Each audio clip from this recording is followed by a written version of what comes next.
Di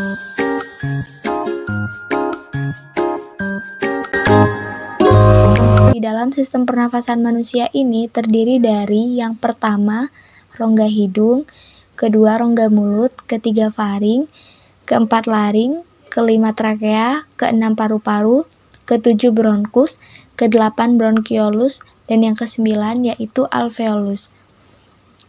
Untuk memperjelasnya, mari kita tonton video bersama-sama.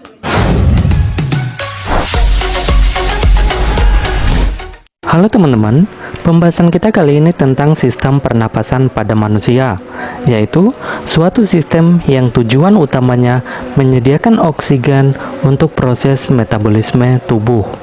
Nah, untuk memahami sistem pernapasan secara utuh, kita harus mengenal bagian-bagian dan fungsi dari penyusun sistem pernapasan. Kita mulai dari yang pertama, yaitu hidung.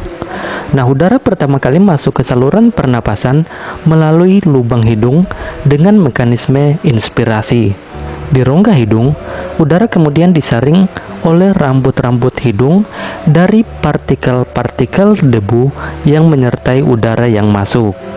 Nah, selain itu, udara juga akan dihangatkan dan akan dilembabkan agar sesuai dengan suhu tubuh.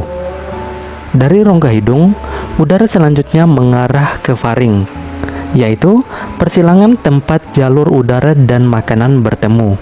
Jadi, pada faring ini adalah tempat dilaluinya udara pernapasan dan makanan yang berasal dari mulut. Setelah melalui faring, udara akan memasuki laring.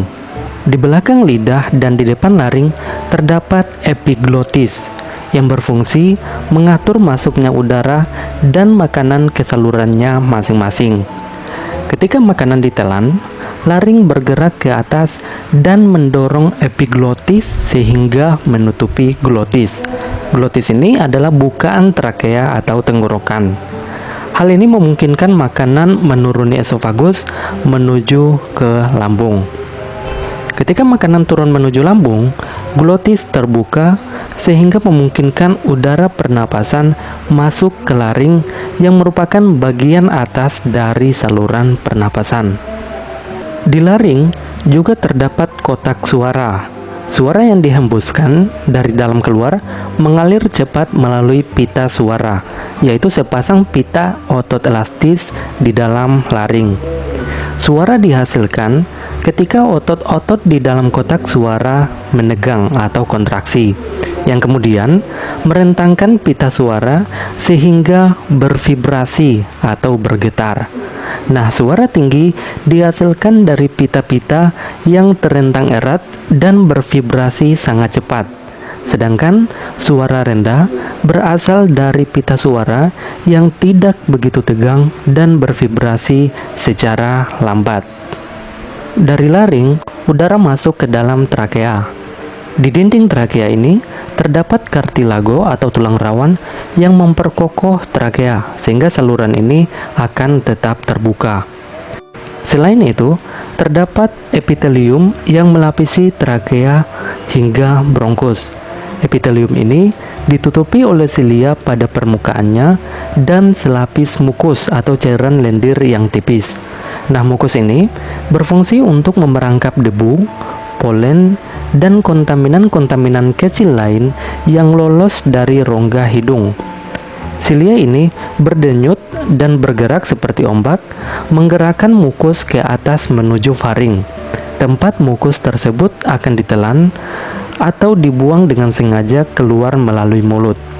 Proses ini dinamakan eskalator mukus, yaitu proses yang memainkan peran penting dalam membersihkan sistem pernapasan. Dari trakea, selanjutnya terdapat dua cabang yang disebut bronkus.